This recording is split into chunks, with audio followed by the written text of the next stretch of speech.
Alright guys, it's spooky month, it's October, and we have a new horror game coming out at the end of the month. Now if you've been subscribed to the channel, you've seen I've done a couple horror reviews the last couple weeks, but today I wanted to actually do a little bit of a preview for a game coming out on October 25th of this year, and that's Stray Souls. And that is of course coming from the new developer Jukai Studios and being published by Versus Evil. It's a new horror game coming to the PS5, the PS4, Xbox One, Series X and S, and of course on PC as well. And for everyone it's going to be $29.99 US. Unless of course you're on PC and want some of those digital goodies extra, like the art book and soundtrack, in which case you can buy an edition that is $40. But with that being said, let's actually break down everything there is to know about the game by just going to the Steam page, hitting your key points as you go, and of course have trailers playing in the background, and I'll kind of round out the end with some of my demo thoughts and impressions. You will enter a world of nightmares in this third-person action horror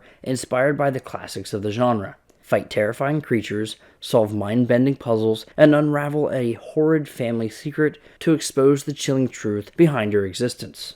You'll need to unlock the secrets hidden within the haunted town of Aspen Falls, featuring gruesome enemy encounters, epic bosses, cunning puzzles, and a deep story where not everyone is who they seem. You play as Daniel, an average teenager whose life is forever changed after inheriting the home of his estranged grandmother and meeting a mysterious woman with intimate knowledge about his family, the house, and its shocking connection to his past. The gameplay elements are inspired by classic horror combat with Souls-like precision, and that is of course to put a fresh spin for the modern action horror genre. Even things like Alan Wake 2 kind of have that dodge mechanic to some degree, and it's very much present here as well. Your main features read as this.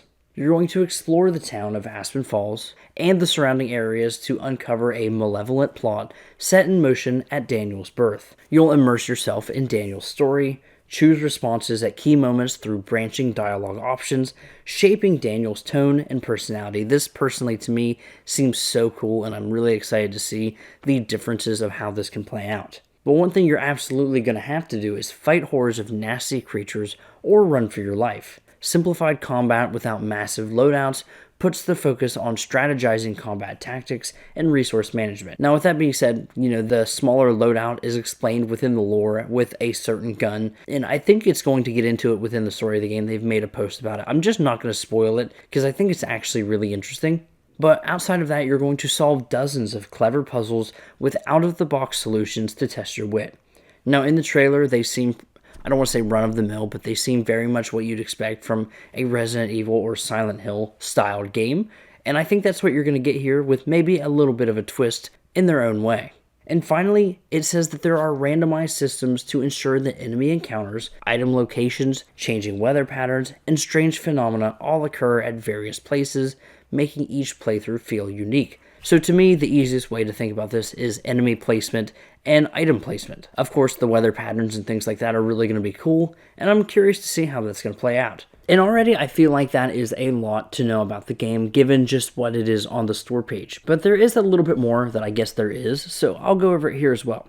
As I already mentioned, this game is an Unreal Engine 5 game, and it uses metahuman technology. Basically, what this leverages is advanced facial animations, and this is done to kind of capture a wide range of human emotion, creating a whole new level of photorealism. And within certain environments, and especially up close, this is really true. Now, what I will say from my time with the demo, I did feel like the faces at times felt a little off, but it almost kind of added to the uncanny nature of the game, even if it wasn't the characters I was supposed to be getting that from. There's also dynamic lighting and weather to bring Aspen Falls to life in eerie detail, from the peeling wallpaper of Grandma's house to the dense reaches of a fog-covered forest and beyond. And the final thing I think I really need to talk about is the soundtrack, which is of course being headed up by Pete Weicher and of course Akira Yamaoka, which of the two names, I can't lie, the only name that came to mind for me was Akira, and that was only because of Silent Hill, and more recently with the headline saying that he was doing The Medium, which from what I understand was one of the better aspects of those games. And while I can't speak on the quality of this as of this point, I'm really excited to review the game, and I'll let you know how that is overall. Otherwise, I think these are all of the right mixings to make a really good quality horror game just in time for October. Regardless, if you're looking forward to the game, let me know down below, or consider subscribing if you like more videos like this, or if you want to learn more about the game at release. I will ideally be reviewing it pretty close to launch. Thank you for watching, and yeah, that's about it. My name is Falling Hearts. Goodbye.